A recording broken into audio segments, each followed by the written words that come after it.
Taste the Daily.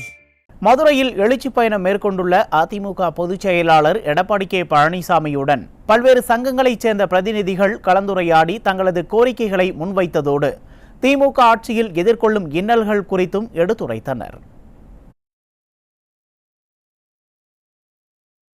Madurai மாவட்டத்தில் மக்களை காப்போம் தமிழகத்தை மீட்போம் உன்னத எழுச்சி பயணம் மேற்கொண்டுள்ள அதிமுக பொதுச் செயலாளர் எடப்பாடி கே பழனிசாமி அங்கு விவசாய சங்கம், தொழிலாளர் சங்கம், உணவக உரிமையாளர் சங்கம், தொழிற்சாலை உரிமையாளர் சங்கம், வர்த்தகர் சங்கம் உள்ளிட்ட பல்வேறு சங்க பிரதிநிதிகளை சந்தித்தார்.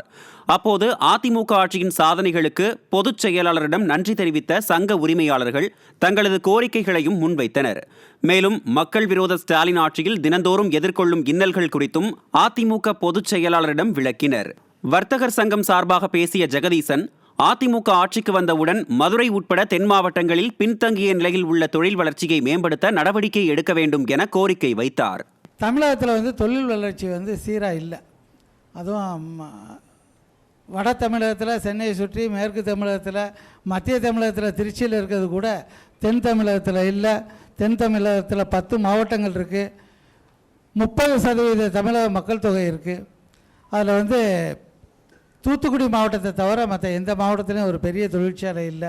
அதனால் கட்டாயமாக இந்த பகுதியில் ஒரு 200க்கும் மேற்பட்ட பொறியியல் கல்லூரிகள் இருக்குது. அதிலிருந்து படித்து வரக்கூடிய மாணவர்களுக்கு இந்த பகுதியிலே வேலை வாய்ப்பு கிடைக்கக்கூடிய அளவுக்கு இந்த பகுதியில் தொழில்துறையை கொஞ்சம் மேம்படுத்தணும் அப்படிங்கிறத பணிவோடு கேட்டுக்கொள்கிறேன்.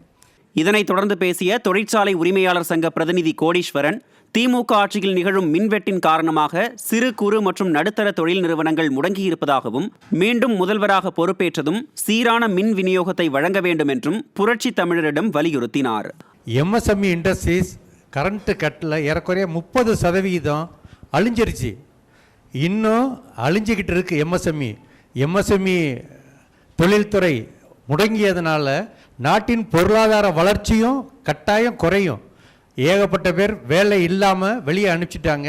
ஏகப்பட்ட முதலாளிகள் கடன்காரங்கள் ஆகிட்டாங்க இந்த கரண்ட்டு கட்டு ஒரே ஒரு பெரிய பிரச்சனைனால.